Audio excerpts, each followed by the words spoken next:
The moment Jae-hyun set her resignation letter on fire, Amara knew she'd made a terrible mistake. She'd spent 6 months cleaning blood out of this man's shirts, 6 months pretending she hadn't witnessed a murder, 6 months being the perfect invisible housekeeper. And now the penthouse door was locked, glowing red on the biometric panel. And he was crossing the room toward her with that snake tattoo visible above his collar, and a smile that didn't reach his dead, calm eyes. "You're a witness, Amara," he said softly, backing her against the wall. "And in my world, we don't let witnesses walk free. We eliminate them, or we keep them." What happens when your boss isn't just your employer, he's your owner? When the man you work for burns your resignation and locks you 40 floors above Seoul with nowhere to run? This is the story of how I went from housekeeper to hostage, from witness to weapon, and how the most dangerous prison I ever lived in wasn't made of walls. It was made of obsession. Hit subscribe right now because what he does to her phone in the next 60 seconds will show you just how far this man will go to own her. Drop a comment telling me where you're watching from. I want to see how far this twisted story reaches across the globe. Amara didn't go to her new room that first night. She ran. Straight to the service elevator. The one the housekeeping staff used. The one that led to freedom. Her keycard didn't work. She tried it 3 times, hands shaking, before accepting what her gut already knew. He'd deactivated it. Of course he had. The main elevator then. The crystal one in the marble foyer. She pressed the call button. Nothing. Pressed it again. Harder. The panel didn't even light up. It won't work. Amara spun around. Jae-hyun stood in his office doorway, sleeves rolled up, that snake tattoo winding around his wrist like a brand of ownership. "The elevators are biometrically coded now," he said, tone conversational, like they were discussing the weather. "They only respond to my fingerprint between 10 p.m. and 6 a.m. security measure. Let me out." "You are out. 30,000 square feet of luxury. Most people would be grateful." He pushed off the doorframe, moving toward her with predatory grace. "Most people aren't prisoners." Prisoners. Such a harsh term. He smiled. "I prefer protected asset." He was close enough now that she could smell his cologne, expensive, woodsy, suffocating. "The stairs," she said suddenly. "There have to be emergency stairs. 40th floor down to the lobby. Quite a trek." That smile again. "Of course, the stairwell door is biometrically sealed. Motion sensors, 24/7 surveillance." He tilted his head. "But please feel free to try. I'll wait." Something cracked inside her chest. "Why are you doing this?" "I told you why." "No. You told me I'm a witness." "Fine. Kill me then." Something flickered across his face. Surprise. Maybe darker. He stepped closer, crowding her space until she had to crane her neck to meet his eyes.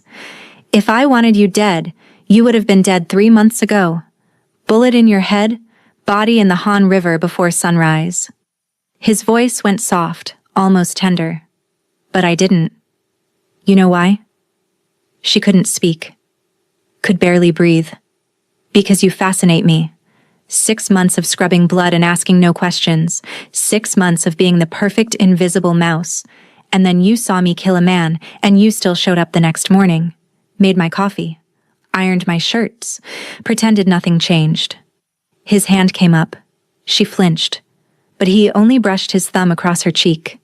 "That survival instinct is rare. That control is valuable. So I decided to keep you." "I'm not a pet," she hissed. "No," he agreed. "You're much more interesting than a pet." He stepped back. "Your new room is the 3rd door on the left. Your belongings have been moved. Tomorrow we'll discuss your new responsibilities." Turned to leave, then paused. "Oh, and Amara? I'll need your phone." Her hand flew to her uniform pocket. Her phone. Heavy. Solid.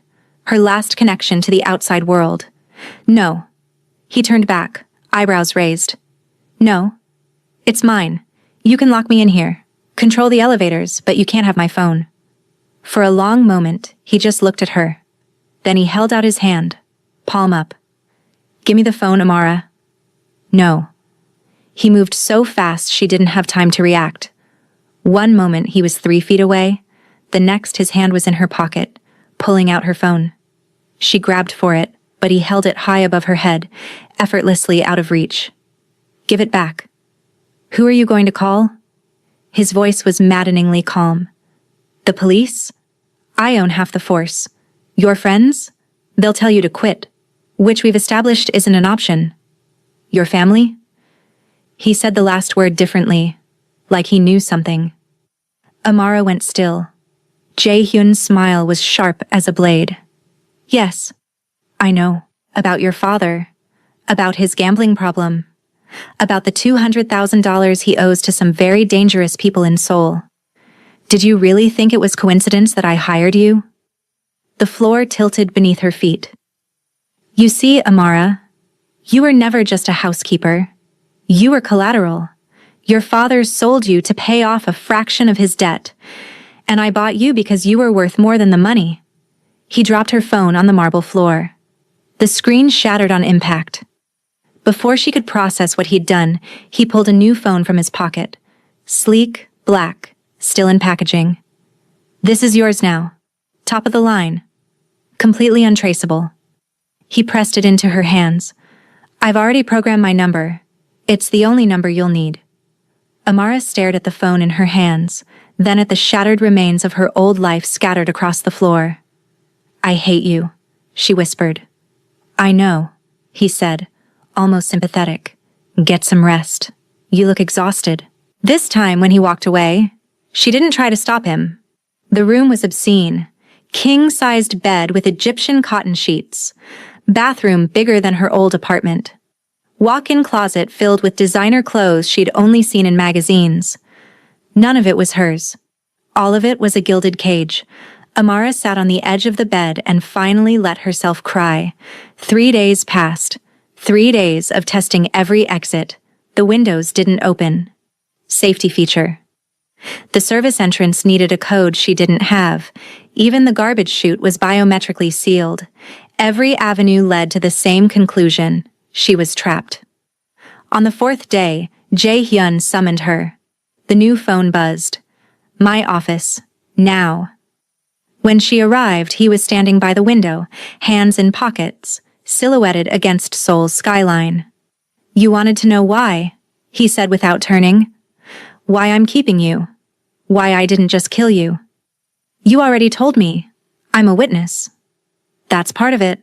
He turned to face her. But there's more you need to understand. He moved to his desk, pressed something on his computer. A large screen descended from the ceiling. Security footage flickered to life. Amara recognized the hallway immediately. Outside Jae-hyun's private study. The timestamp, 2:47 a.m., 3 months ago. Her stomach dropped. On screen, she watched herself walk down that hallway, arms full of linens, humming something, looking so innocent, so oblivious. Then she passed the study. Door cracked open, sliver of light spilling out. She watched herself stop. Watched her past self freeze as voices carried from inside. Please, please, I can explain. Explanations don't bring back stolen money, Director Chen. That was Jae-hyun's voice. Calm. Almost bored. On screen, Amara leaned closer to the door. Just slightly. Just enough to see inside. The camera angle caught what she'd seen that night. Jae-hyun standing over a man kneeling on the floor, gun pressed to the back of his head. Wait. Wait. The gunshot was muffled but unmistakable. On screen, Amara jerked back, pressing herself against the wall. Hand flew to her mouth to stifle a scream. She stood there, whole body shaking. Then she did something Amara had almost forgotten in the horror that followed. She looked directly at the security camera, eyes wide with terror, tears streaming. But something else there too. Cold calculation. She'd seen the camera, knew she was being recorded, and she'd made a choice. She gathered her linens, wiped her eyes, and walked away. The footage ended. Amara couldn't breathe. You knew, she whispered. That whole time, You knew I saw. Of course I knew. I have eyes everywhere in this building. Jae-hyun leaned against his desk, arms crossed. What fascinated me was what you did next. You could have run screaming, could have called the police, could have quit and never looked back. I tried. 3 months later, yes. But not that night. That night, you went to the linen closet, put away your sheets, went home, and the next morning you showed up for work, made my coffee, asked me how I slept. He pushed off the desk, walking toward her. You're a survivor, Amara. You assess threats, calculate odds, adapt. That night, you decided the safest play was to pretend you saw nothing, and you almost pulled it off. Then why tell me you know? Why not just let me leave? Because you're a loose end. His voice went cold. In my world, loose ends get people killed. Director Chen was a loose end, embezzling from my operations, putting everyone at risk. I cut him loose. He was close enough to touch now. You're a loose end too. You witnessed a murder. In any other scenario, I'd put a bullet in your head and sleep soundly that night. But you didn't. No, he agreed. I didn't, because I decided you're worth more alive than dead. As long as you're here, under my control, you can't testify against me, can't run to the authorities, can't become a liability. So I'm insurance. Your protection, he corrected. My protection. And in return, I'll protect you. From what? His smile didn't reach his eyes. From the consequences of what you saw. Director Chen wasn't working alone. His partners know someone witnessed his execution. They've been looking for that witness for 3 months. Ice flooded Amara's veins. If you leave this penthouse, you'll be dead within the hour. They have people watching the building, waiting for you to surface. The only reason you're still breathing is because you're under my protection. You're lying. Am I? He returned to his computer, pulled up another screen. This one showed the street below, 40 floors down. He zoomed in on a black sedan parked across from the building entrance. That car has been there for 6 weeks. 2 men inside, rotating shifts. They're not my people. He zoomed in further. She could make out faces behind tinted windows, guns resting in laps. They're waiting for you, Amara. The moment you step outside without me, they'll kill you. Not quickly, not mercifully. They'll take their time, make you tell them everything you know, and then they'll dispose of you. Amara's legs gave out. She sank into the nearest chair. So you're not my captor, she said numbly. You're my jailer and my bodyguard. I prefer to think of myself as your only option. He closed the screens, sat on the edge of his desk, studying her. You belong to me now. Those are the terms. But I'm not unreasonable. You'll have everything you need. Luxury, safety, purpose. Purpose? You'll be at my side. My companion. He searched for the word. Most valued possession. I'm not a thing you can own. In this world, everyone is owned by someone. The only question is whether your owner treats you well. He stood. I suggest you learn to accept your situation, Amara. Fighting it will only make you miserable. He walked to the door, then paused. Oh, and Amara? Don't bother trying to contact your father. I've already paid off his debt. He sold you for $200,000. I paid him $500,000 for a 10-year contract on your services. He signed it yesterday. The door closed with a soft click. Amara sat alone, surrounded by screens showing her own terror, and finally understood the full scope of her prison. She stopped eating on the 5th day. If she couldn't control her freedom, she could control this. Her body, her choices. This one small rebellion. The maids brought elaborate meals, her favorite foods, comfort dishes, delicacies, all untouched. Jae-hyun said nothing. By the 9th day, Amara was weak, lightheaded. But there was strange clarity with the hunger, sharpness to everything. She'd moved past hunger into something else, something that felt almost like power. She was lying in bed, staring at the ceiling, when she heard the lock disengage. Jae-hyun walked in carrying a tray, soup, Something rich and savory that made her empty stomach cramp. "You need to eat," he said simply, setting the tray on her nightstand. "No." "Amara." I said no. She turned her face to the wall. "You can lock me in here, control every aspect of my life, but you can't make me eat." She heard him sigh. Then the bed dipped as he sat beside her. "This is childish. This is all I have left." Silence. Then his hand on her shoulder, turning her to face him. She didn't have strength to resist. He looked different. The sharp edges of his control seemed softer, almost concerned. "You're going to hurt yourself." "Good." "No. Not good." His jaw tightened. "I didn't keep you alive just to watch you starve yourself to death." "Then let me go." "You know I can't do that." "Won't." "Can't." He picked up the bowl, testing its temperature. "If I let you go, you'll be dead before you reach the lobby. Is that what you want? To die just to spite me?" "At least it would be my choice." Something flickered in his eyes. Anger. Maybe hurt. "Eat," he said again, voice harder. "No." He was quiet for a long moment. Then he picked up the spoon, filled it with soup, brought it to her lips. "What are you? If you won't feed yourself, I'll feed you. I'm not a child." "Then stop acting like one." The spoon pressed against her closed lips. Open. "No." "Amara." His voice dropped to something dangerous. "You have two choices. You can open your mouth and eat this soup, or I can call my physician and have him install a feeding tube. Your choice." She glared at him. "You wouldn't." "Try me." No bluff in his eyes. "I told you before, you're not dying on my watch. If you want to be stubborn, fine. But I will keep you alive, whether you cooperate or not." They stared at each other, locked in a battle of wills. Amara's stomach cramped painfully, her head spun, and she realized with cold certainty that he meant every word. She opened her mouth.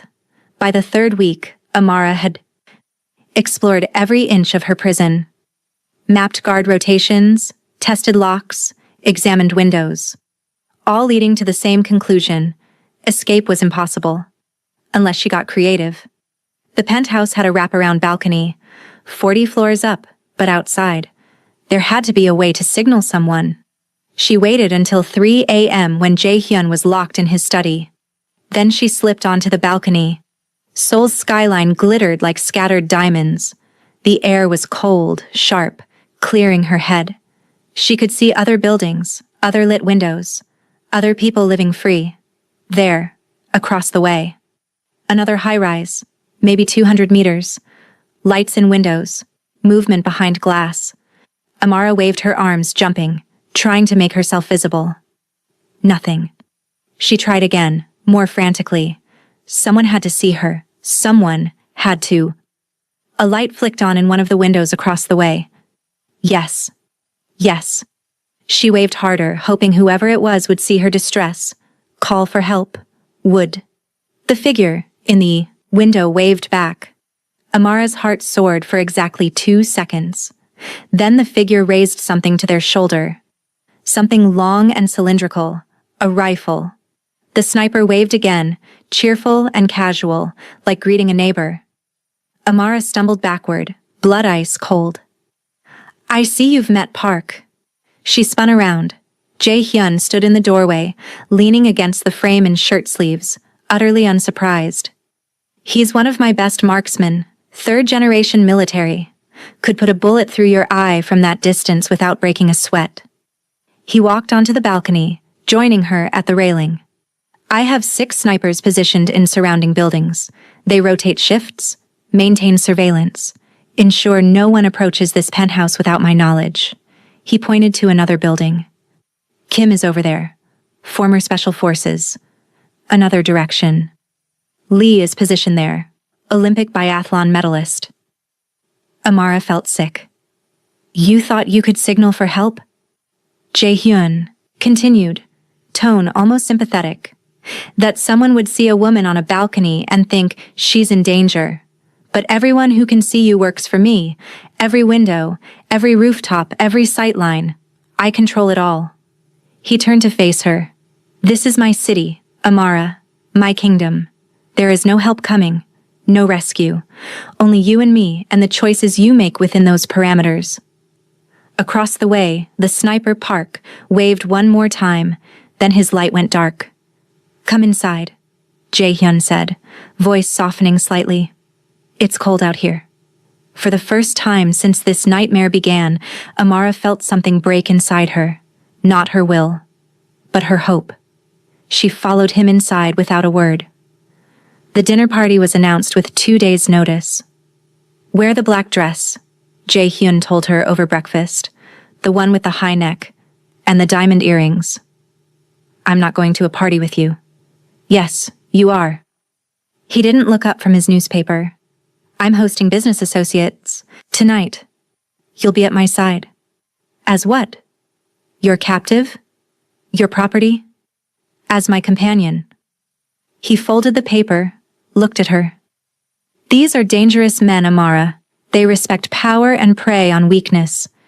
If they think you're unwilling, they'll see you as exploitable, a weapon they can use against me. Good. His eyes went cold. If they think they can take you from me, they'll try. And their methods of taking are far less civilized than mine. So you will sit beside me, you will smile, and you will make them believe you're exactly where you want to be. Understood? The steel in his voice left no room for argument. The night of the party, Amara found the black dress laid out on her bed. Beautiful, elegant, expensive. The neckline high, almost modest, but hugging every curve. The diamonds real, heavy and cold against her skin. She looked like someone who belonged in Jae-hyun's world. She hated it. When she emerged, Jae-hyun was waiting in the foyer. 3-piece suit in charcoal. Gray, hair-styled back, looking every inch the powerful CEO. His eyes traveled over her, something flickering in their depths. Perfect, he said simply. He offered his arm. She didn't take it. Amara. His voice held a warning. I can walk on my own. Not tonight, you can't. He took her hand, placed it on his arm, grip firm. Tonight, you're mine. Act like it. The dining room had been transformed. Crystal chandeliers, table set for 12. Guards at subtle intervals. Jae-hyun's people, armed and watchful. The guests arrived in pairs. Hard men with harder eyes, expensive suits that couldn't quite hide the violence underneath. They brought companions too. Beautiful women who smiled with their mouths and not their eyes. Amara recognized the dynamic immediately. Bought women, owned women, like her. Jae-hyun seated her to his right, hand possessive on the small of her back. The dinner began with pleasantries that felt like knife fights, business discussions that were nekwa, territorial negotiations, compliments that were threats. Amara stayed quiet, playing her role, until the man across from her started talking. He was older, maybe 50, silver at his temples, scar through his left eyebrow. He'd been introduced as Director Han, another business associate. Your companion is very beautiful, Director Han said, eyes sliding over Amara in a way that made her skin crawl. Where did you find her? She found me, Jae-hyun replied smoothly. Fate has a sense of humor. Indeed. Han smiled, didn't reach his eyes. And she's American, yes? I can hear it in her accent. Half, Amara said before she could stop herself. My mother was Korean. Ah, so you understand our culture then. How wonderful. He leaned forward. Tell me, dear, do you enjoy working for Director Kang? It was a trap. She could feel it. I enjoy being valued, she said carefully. Han laughed. Diplomatic. Very good. You've trained her well, Jae-hyun. Something flickered. Crossed Jae-hyun's face. Anger. Tightly controlled. The dinner continued. Courses came and went. Amara barely tasted any of it. Then, as dessert was being served, Director Han made his mistake. He reached across the table, hand landing on Amara's shoulder in what might have looked like a friendly gesture. But Amara felt the way his fingers dug in slightly. Possessive. Testing. You know, Han said, voice low enough only Amara and Jaehyun could hear. If you ever tire of this arrangement, I could offer you... The steak knife slammed down so fast Amara didn't see it move. One moment Han's hand was on her shoulder. The next, it was pinned to the table, knife driven straight through his palm into the wood beneath. Han screamed. The room went silent. Jaehyun hadn't moved from his seat.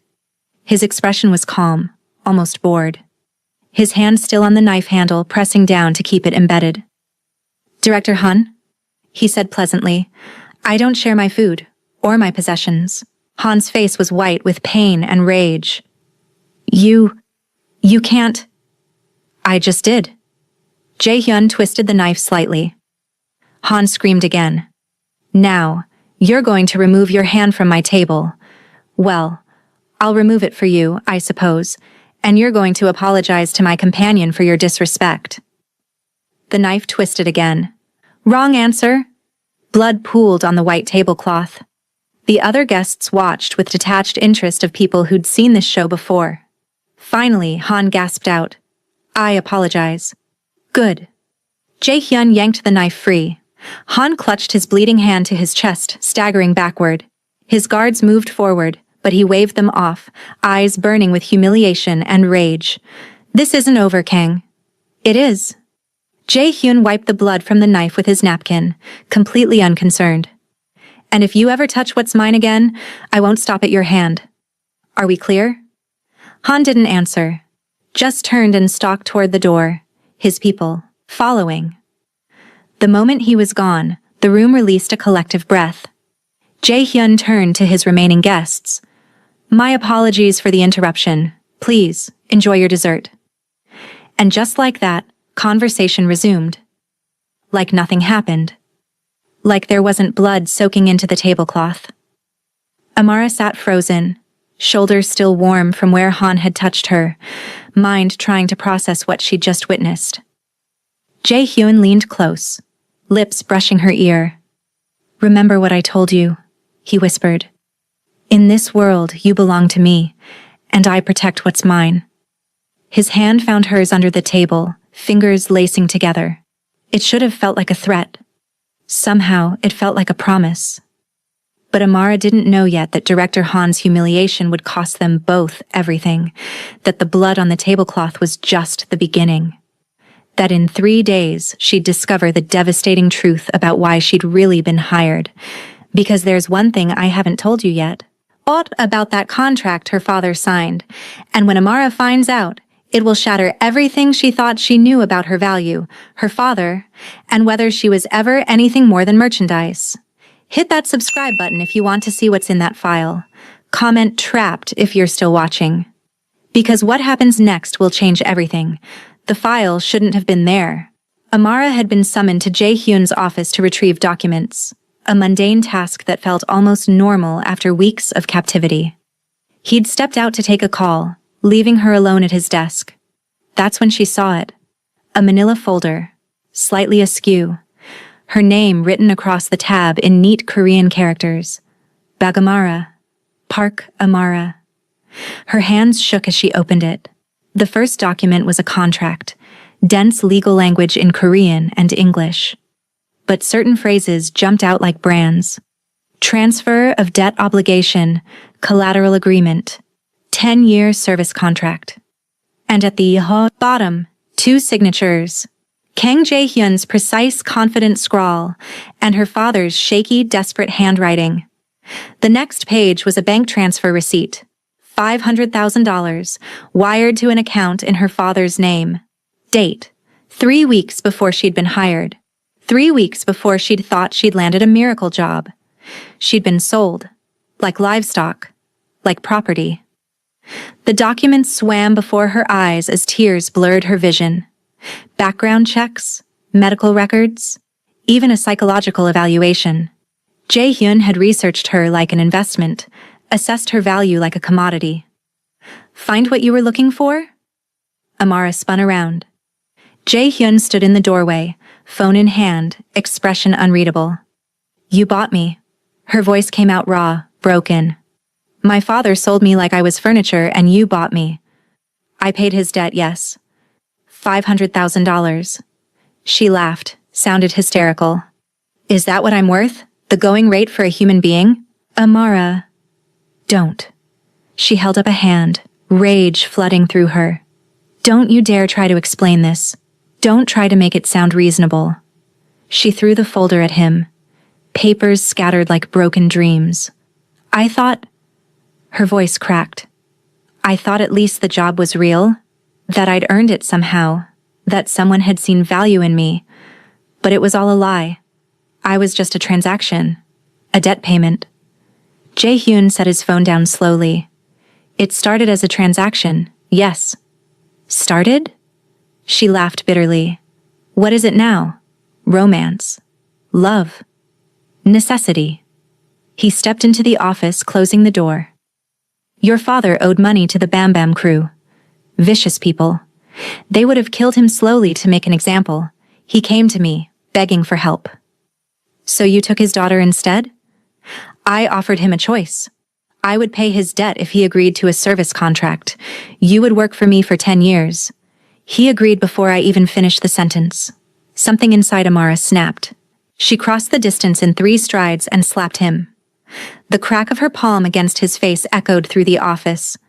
Jae-hyun's head turned slightly from impact, but he didn't step back. Didn't react beyond slight reddening of his cheek. Slowly, he turned to face her fully. Amara waited for retaliation, anger, violence. She'd struck a mafia boss. Men had died for less. Instead, he caught her wrist. His grip was firm but not painful. He raised her hand to his face, and for a terrifying moment she thought he might break her fingers. Then he kissed her palm.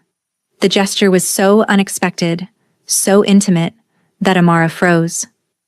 He sold you for money, Jae-hyun said softly, lips still against her skin. 200,000 would have cleared his debt. I paid 500,000 because you're worth more than any amount of money could measure. That doesn't make it better. I know. He lowered her hand, but didn't release it. You want me to be the villain, the monster, who bought you and caged you, and maybe I am. But I'm the monster who values you, who sees you, who would burn this entire city down before I let anyone harm you. That's not love. That's obsession. Perhaps. His thumb traced circles on the inside of her wrist. But it's the only kind I know how to give. Amara jerked her hand away. I will never forgive you for this. I'm not asking for forgiveness. He bent down, gathering scattered papers. I'm asking for your survival. And that doesn't require your forgiveness. Only your cooperation. He placed the papers back in the folder, closed it, locked it in a drawer. Your father is alive and well, by the way. He moved to Busan, started a small restaurant, sends me quarterly updates as part of our agreement. He sold me and moved on. The words tasted like ash. He chose his life over yours, yes, but I chose your life over everything else. Remember that, Amara. When you hate me, when you curse my name, remember that I'm the one who stayed.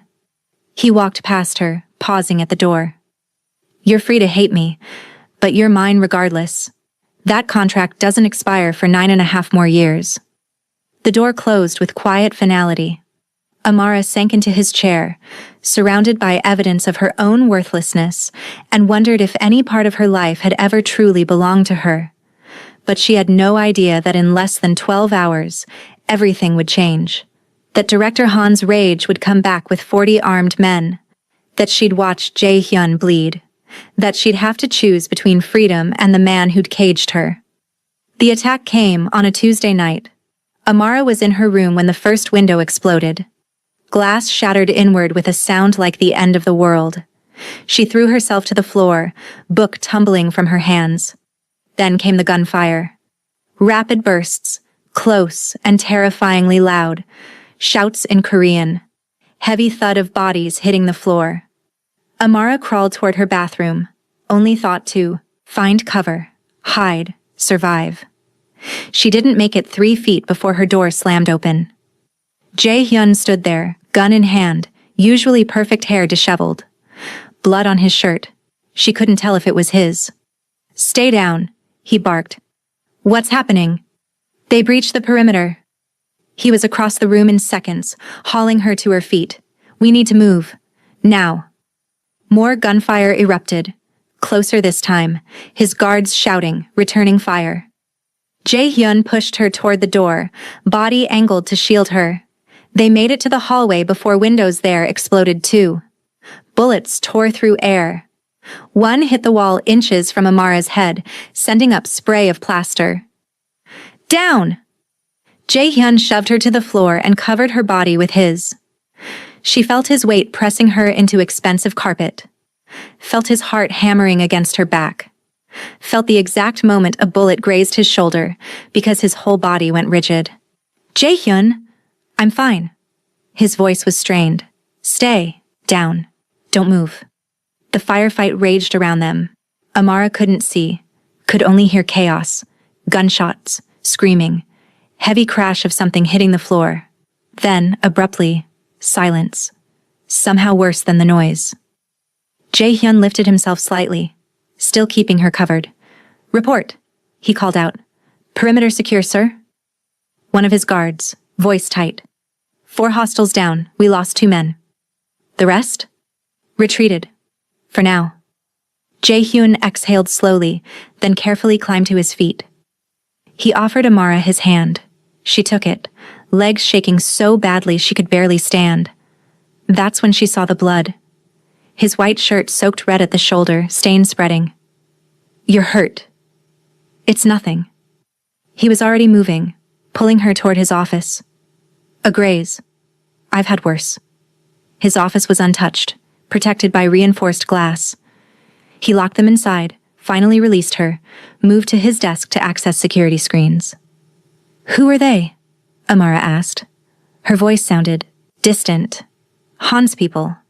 The man from the dinner party." Jae-hyun pulled up camera feeds showing aftermath. Bodies, broken glass, guards sweeping for threats. He decided to make his displeasure known. "Because of me."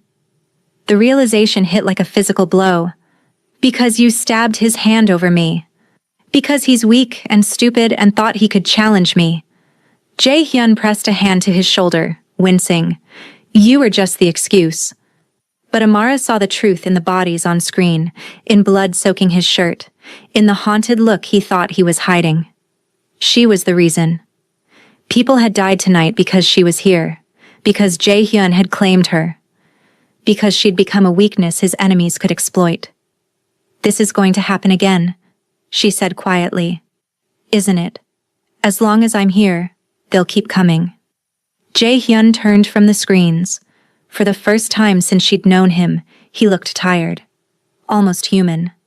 "Yes," he said simply. "Then let me go." "No. You almost died tonight." "I've almost died 100 times before." He reached out, cupping her face with his good hand. "Tonight was the first time I was afraid. Not for myself. For you."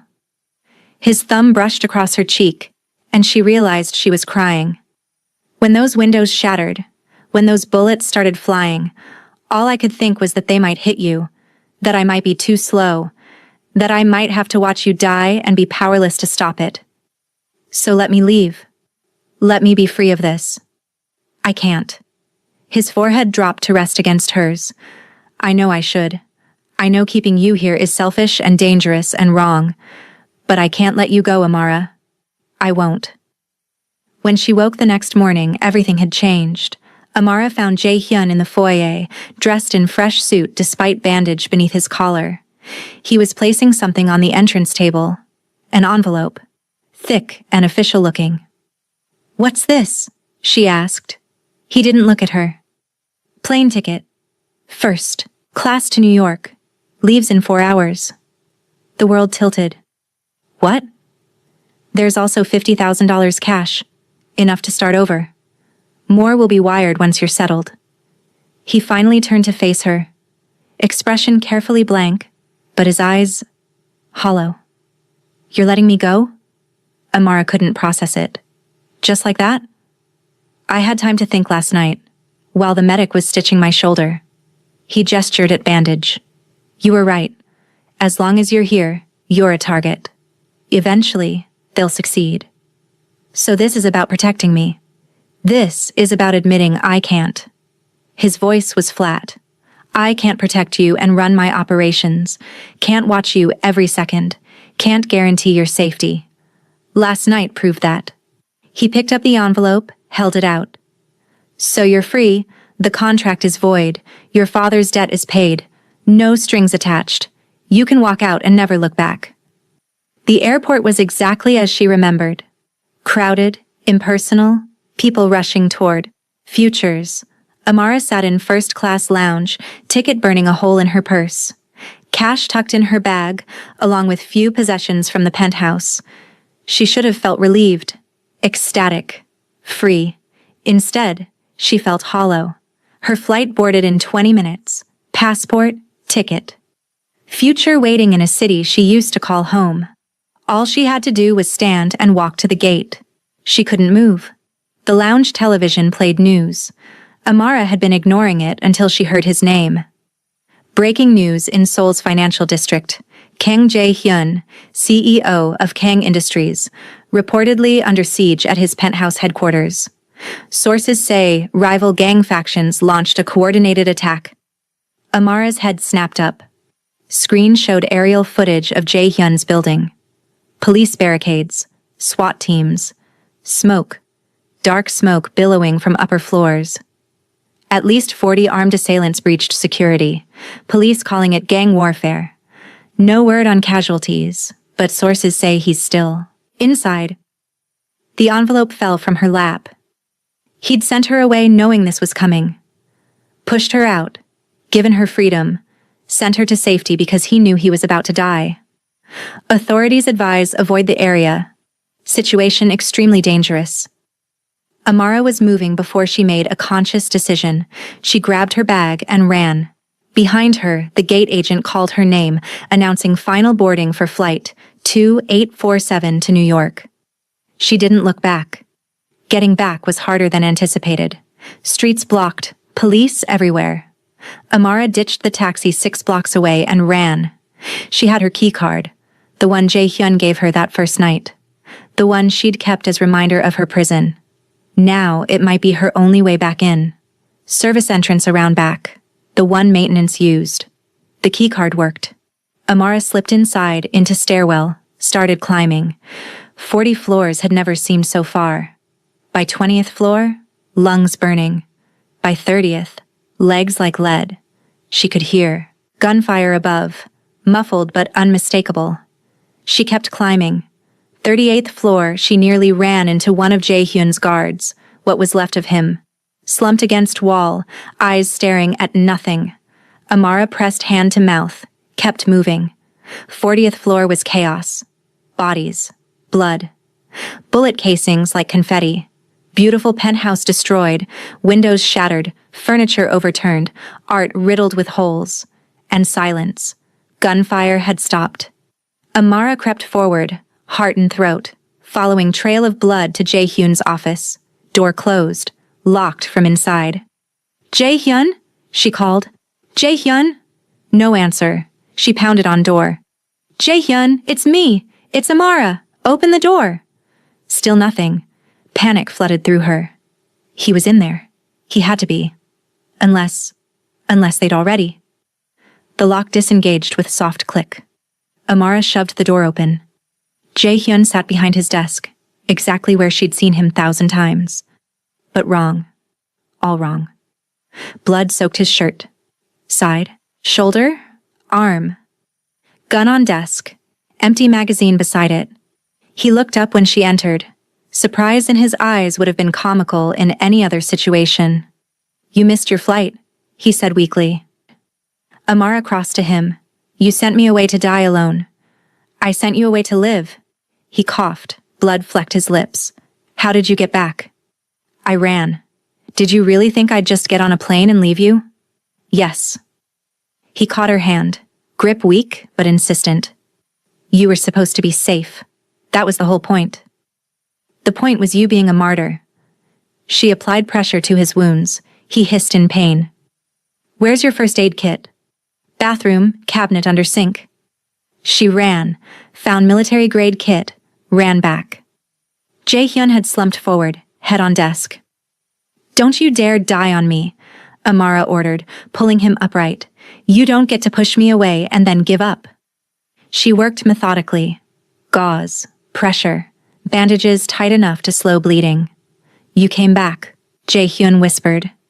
You were free. Why? You said I belonged to you, she said finally. Well, you don't get to fire me. Those were the terms, remember?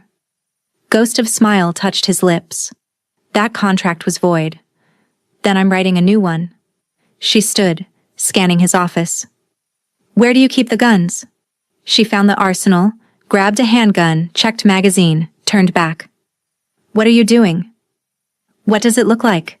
She engaged electronic locks. Panel glowed red. If they want you, they go through me first. She dragged chair beside his desk, angled to see door in him. You should have left, he said quietly. I was. Made it to the gate. Had my boarding pass. Then I saw the news. She met his eyes. You said it yourself. I'm a survivor. And survivors don't abandon their people. He reached out, hand finding hers. Fingers cold, grip weak, but steady. You're insane, he whispered. Probably. She squeezed his hand. I learned from the best. They sat in darkening. Office, Seoul sunset painting destroyed penthouse in orange and red. Amara kept gun trained on door. Jae-hyun's breathing labored but even. Somewhere in the building, sirens wailed. Police, finally breaking through. If we survive this, Jae-hyun said after long silence, remind me to increase your salary. If we survive this, Amara countered, remind me to renegotiate that contract. I want hazard pay. He laughed, turned into cough. Deal, he managed. Anything else? She thought about it. About the resignation letter he'd burned, locks he'd engaged, freedom